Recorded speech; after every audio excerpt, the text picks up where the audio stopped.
This episode is brought to you by the Denver Art Museum. Don't miss Untitled Artist Takeover at the Denver Art Museum this Friday.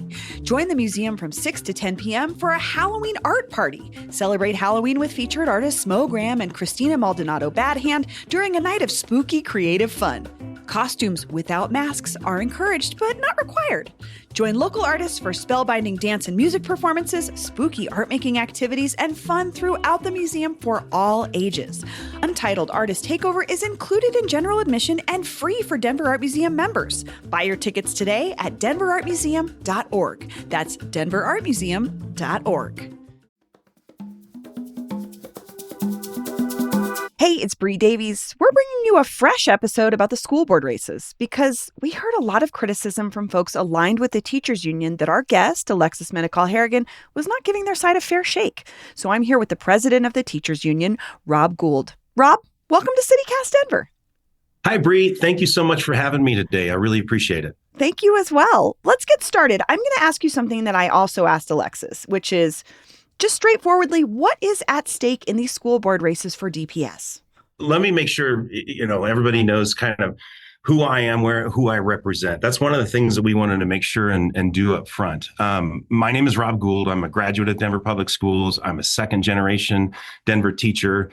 I've been a special education teacher here in Denver for 28 years. And I'm also the proud president of the Denver Classroom Teachers Association. And we represent the 5,600 teachers in Denver Public Schools. Teachers, SSPs, those are specialized service providers, nurses, social workers, psychologists, speech language therapists.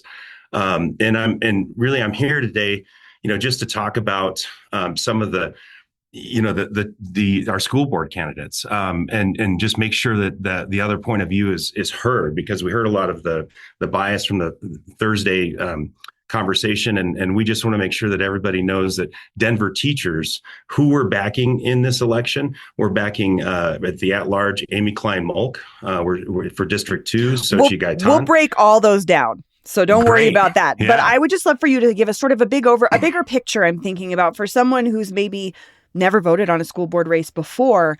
What's at stake this year for DPS when it comes to these races? Oh, absolutely. So, to take everybody back the last few years, it's been a challenge coming out of COVID, right? And coming and getting everybody back, and just everybody's been through challenges. We've seen it. Where we've been recently in recent history has been really around, we've been dealing with large class sizes for our students. We've been dealing with large caseload sizes for our special service providers, our psychologists, social workers, and really that's we're looking at how is that affecting the learning conditions of our students, and our students aren't getting what they need. They're not getting that individualized instruction. They're not getting those interventions, and so we're really looking at who can lead Denver Public Schools and who can make sure that all those pieces are in place so that our kids can get what they need. Well, let's dig into these races then. There's 4 races up for grabs this election. We'll start with the at-large race, which is Amy Klein-Molk versus Alex Magana. What should listeners know about this race? Denver teachers unequivocally support Amy Klein-Molk. We went through a process of interviewing all the candidates and getting to know them. And, at the end of the day, this was the individual that really rose to the surface for Denver teachers. Why did Amy rise to the surface? It was because of a few things. Number one, Amy's a mom. She's got 2 kids in Denver. We need more parents that are involved within the school board. We need to have that parent voice, that parent lens when it comes to making decisions for students and how the direction of the district. Number one, there's that. There's also the pieces of, I think Amy was a president of one of the local PTAs, and she knows what it means to really bring that parent voice in to the school environment. And, there's that. And then, of course, most recently, she was a paraprofessional over at Park Hill Elementary. She was supporting students labeled with special needs and working with students with some of the most severe needs. And I think that piece right there, as we got to know Amy, she really, that rose to the surface with her because she really understood what it was from not just the paraprofessional lens, not just from the teacher lens, but from the student lens, and the way that she was able to advocate for student needs within the school environment. And she sees all of the different parts and pieces of, of the system, and where, the people that are closest to the students, the people that are in the ground. That's where she rose up to the surface, and why Denver teachers are supporting her. And I just want to make a note too. The Chalkbeat reports that Alex Magana's child also graduated from DPS, so he's also a DPS parent. Okay, so this one, District 2, I have to say, felt especially complicated. This is the race actually in my district, and it involves incumbent Xochitl Gayton and then Mariana del Herrero, who is the head of the food access nonprofit Revision. Mariana's had allegations against her as the leader of Revision, and there's been criticism about how she treated her employees. And I would just love, what do you think folks should know about the District 2 race in particular? Well, in the District 2 race, I mean, I think Denver is supportive of unions as a whole, right? We've seen that in recent elections. We've seen that throughout. I mean, even during the Denver teacher strike, when we were going through those challenges, Denver came out wholeheartedly for Denver teachers and for unions the last few years. And so I think that's on one of the forefronts in everybody's mind. When it comes to the District 2 race, people really need to know about the voice that Xochitl Gayton has brought to the Denver School Board. One of those, she's been a support for teachers throughout. I think she and Dr. Carrie Olson, who's the current board president, they have been, lockstep with teachers the entire time. Xochitl voted to support us when we were going through a challenge with our COLA. She also voted, which is cost of living. Yes, our cost of living increases. Exactly. Thank you. And most recently in the spring, Xochitl, she stood up for class size. She wanted to have a conversation around class size with the board. Many of her board counterparts, they said, no, this is not the right place for that. They said, we're going to be negotiating with Denver Classroom Teachers Association soon. We have to save that for negotiations. But Xochitl said, we need to start thinking about how are we going to, our policies, the way that we do our the feeder patterns within Denver. We have to figure out what can we do to make class size better for our educators. We have in some of our schools, we have 35 kids in a kindergarten classroom, and everybody likes to talk about student outcomes in these races, and you can't have student outcomes when you have 35 kindergartners in a classroom. Sure. And we see that not just in kindergarten, we see it throughout. Sure. And we also see it with our most vulnerable populations, right? We have a lot of students that are Spanish speaking that receive support services. Xochitl's been a huge vocal supporter of those services and making sure that those services don't go away. Okay. In the spring, in this conversation, when she was trying to push this idea forward, she was actually threatened with censure from her board colleagues. Ironically, we got through that conversation. We went into negotiations. Those same board members, the same ones that were threatening Xochitl, didn't want to have the conversations. Once we got into negotiations and we wanted to talk about class size, those same board members said, you know what, this isn't something we should do during negotiations. This is something we should have a policy from.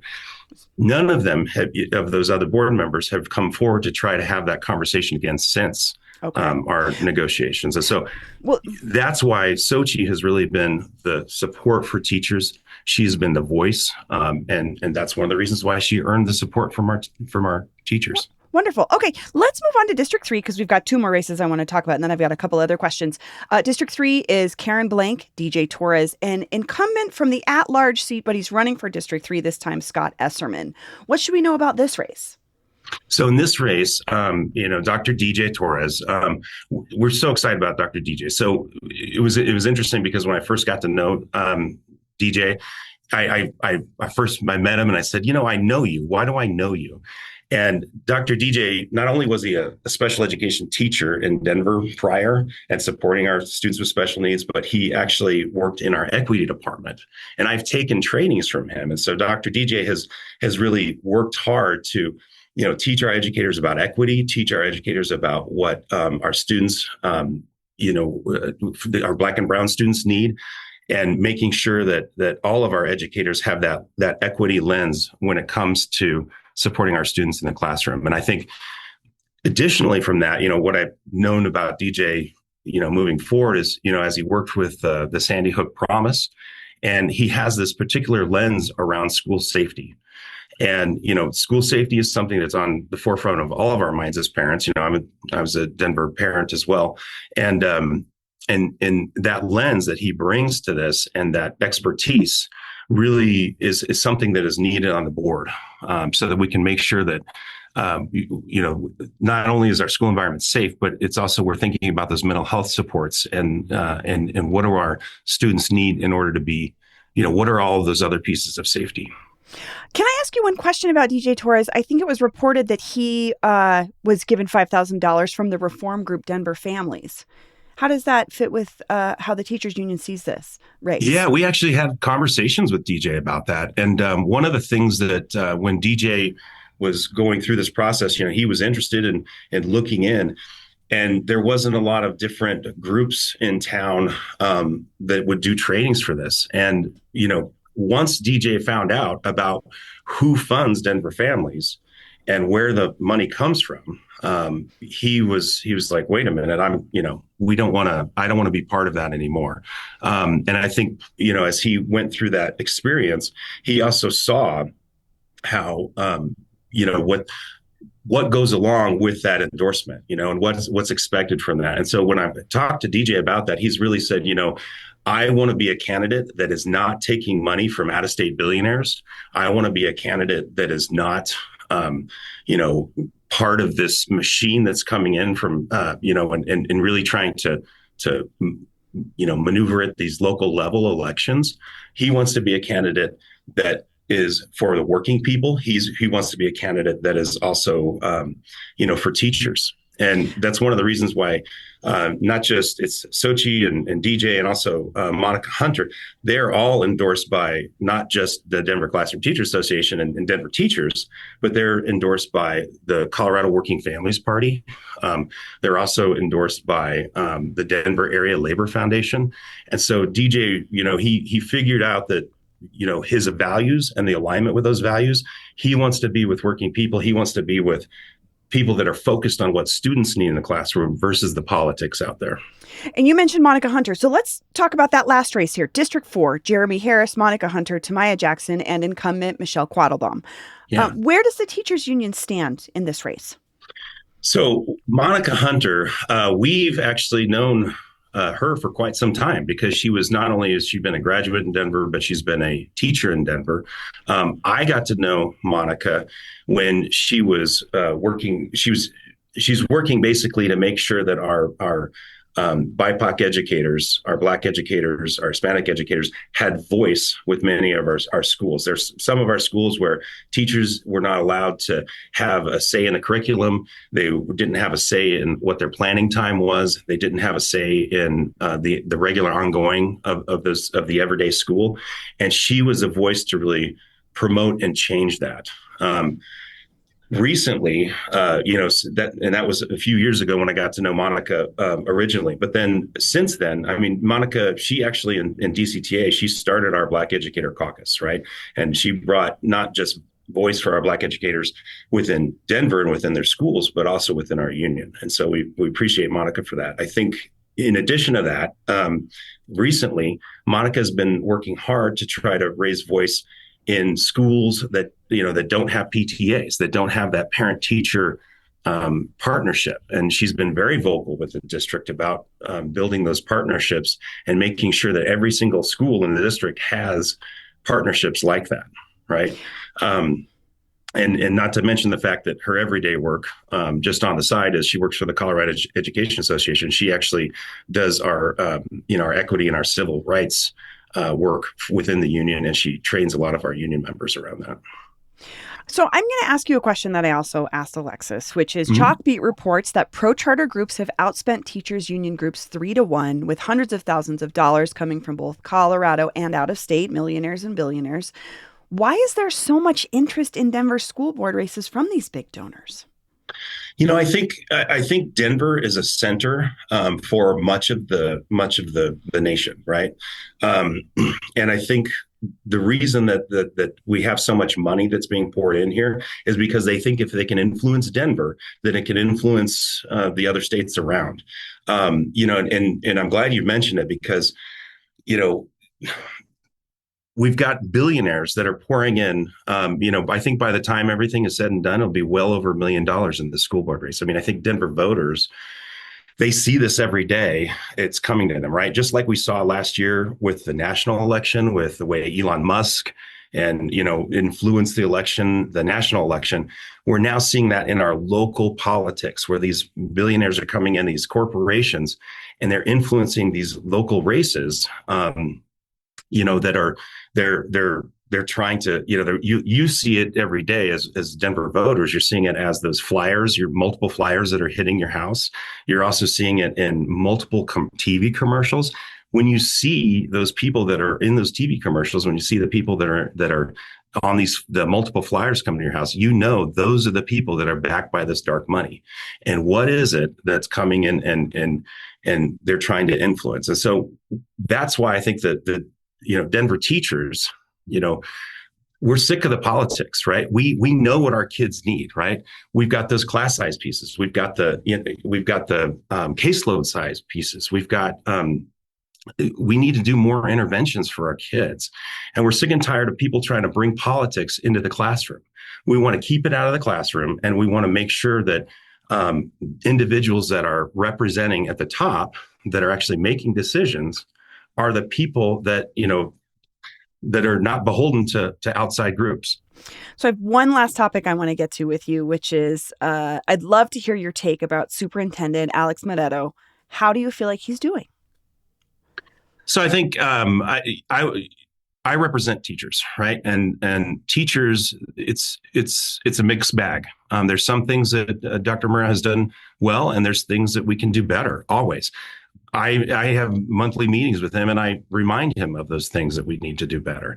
Our teachers, like I was just out at a school building yesterday, and those teachers were talking about the fact that they didn't have enough time to plan their lessons. They've got stuff that's being handed out from the district, and they need those additional planning minutes so that they can get in and actually get those lessons ready to go for their kids. When they have class sizes of 30 or more, then it makes it difficult to plan for every single piece of those, of what those students need. And so that's really been where teachers have said we need to do better around these things. And I think that, that's one of the reasons why the teachers are supporting Amy and Sochi and DJ and Monica in this race. What do you think Superintendent Moretto has done well? So one of the things that Dr. Moretto did well, and I think we've seen is recently in 2022, he has changed some policies so that teachers could have more voice within their school. There were schools where a lot of that voice was it was dismissed, or they wouldn't have the mechanisms in place.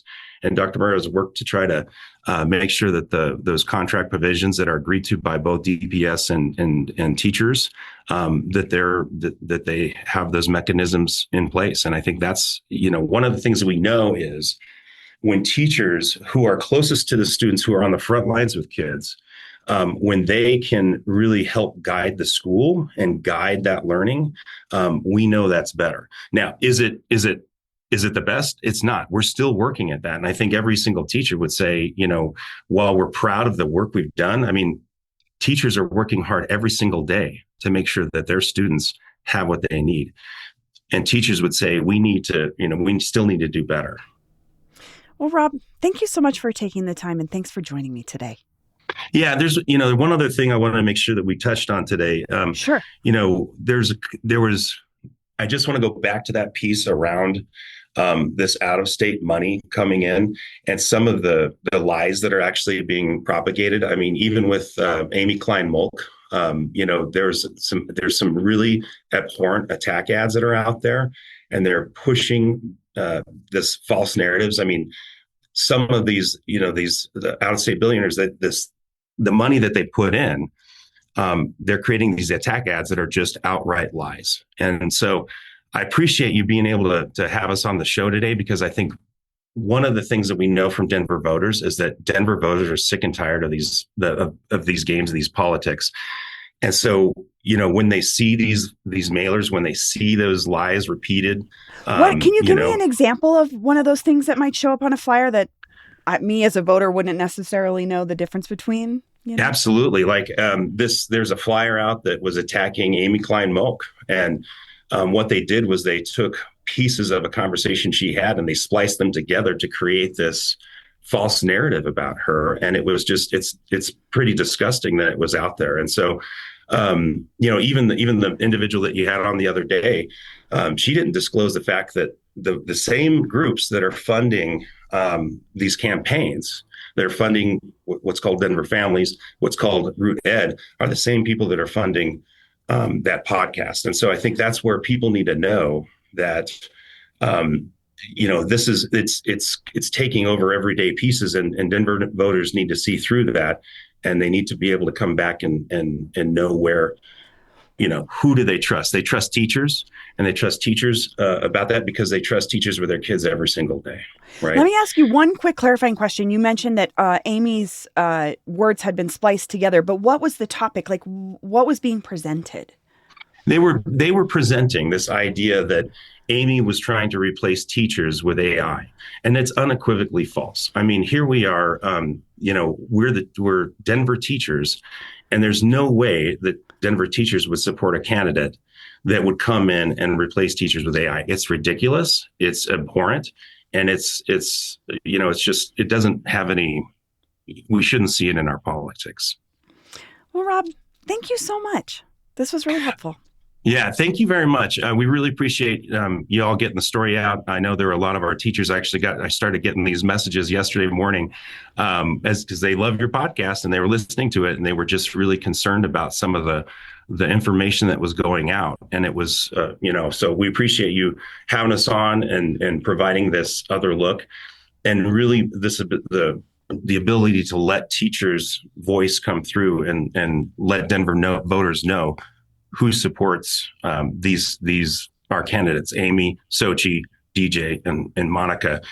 Denver teachers support them, and we hope that Denver voters will too. And we've only got how many days left? What do we got? I was going to say, 3 days? Not many, yeah. Right? Got over the weekend about, so. Yeah, and so voters, get your ballots in, and make your voice heard. Our students need it. Our educators that support our students need it. So thank you so much. Yeah, thank you, Rob.